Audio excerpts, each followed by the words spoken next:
চক প্ৰথম কথা যোৱা বছৰ যেতিয়া ইয়াৰ আন্দোলন হৈছিলে প্ৰতিবাদ হৈছিলে তেতিয়া ৰাইজক কৈছিলে যে এই মিছা কথা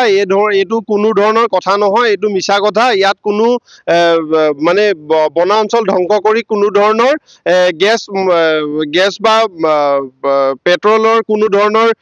কাৰুকাৰ্য খনন কাৰ্য নহয় কিন্তু এতিয়া আমি দেখিছো যে অসমৰ যিটো বিবাদমান এৰিয়া দিছৈ ভেলী বন অঞ্চল এই বন অঞ্চলৰ প্ৰায় বিবাদমান এৰিয়া আমি যোন ঠাইত থিয় হৈ আছো ইয়াৰ পৰা 18 কিলোমিটাৰ অসমৰ ভূমি এইটো বিবাদমান এৰিয়া ইয়াৰ পৰা 5 কিলোমিটাৰ আঁতৰত আজি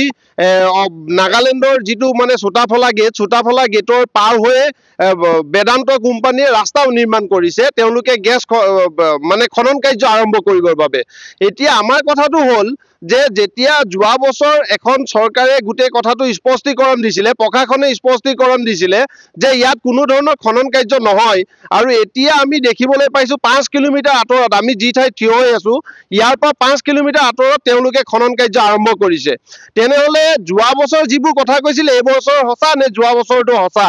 এতিয়া প্ৰথম কথা আপোনালোকে স্পষ্টীকৰণ কৰক যে বেদান্তই কিমানটা ঠাইত এই খনন কাৰ্য আৰম্ভ কৰিব আৰু কিমান ঠাইত কৰিব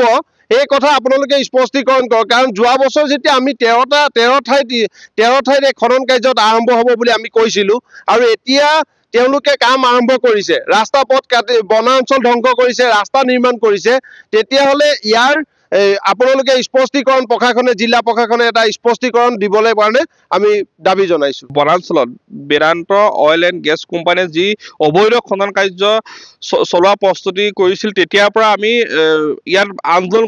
কৰি আছিলো কিন্তু আন্দোলন কৰি থকা পাছতো মৰিয়নি গিবন অভয়াৰণ্যৰ লগতে এই দিছৈ ভেলী সংৰক্ষিত বনাঞ্চলৰ প্ৰতি ভাবুকি সৃষ্টি কৰিব পৰা আমি কোনো কাৰ্য ছাত্ৰ সন্থা আমি মানি নলওঁ আমি পোনপ্ৰথমে এই বিষয়টো ধিক্কাৰ জনাইছো তেওঁলোকে যিটো যধে-মধে যিটো অবৈধভাৱে অতি সংগোপনে আহি তেওঁলোকে খনন কাৰ্যৰ কাৰণে যি প্ৰস্তুতি চলাইছে সেই বিষয়ে আমাক পোনপ্ৰথমে জিলা প্ৰশাসন অসম চৰকাৰক আমি স্পষ্টীকৰণ দিবৰ কাৰণে আমি অনুৰোধ জনাইছো তেওঁলোকে এই যিটো বিবাদমান এলেকাত তেওঁলোকে যি তেল আৰু গেছ খনন কাৰ্যসূচী চলাইছে তাৰ ৰয়েলিটি অসম চৰকাৰে পাব নে নাগালেণ্ড চৰকাৰে পাব প্ৰথম স্পষ্টীকৰণ আমাক দিব লাগিব দ্বিতীয় কথা হৈছে যি আমাৰ ওচৰ চুবুৰীয়া যদি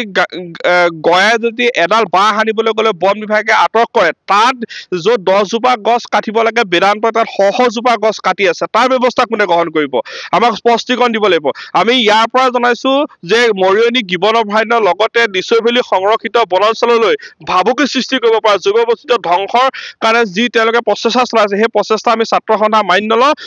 অতি সোনকালে ইয়াক আমাক অসম চৰকাৰ ভাৰত চৰকাৰে ইয়াৰ ওপৰত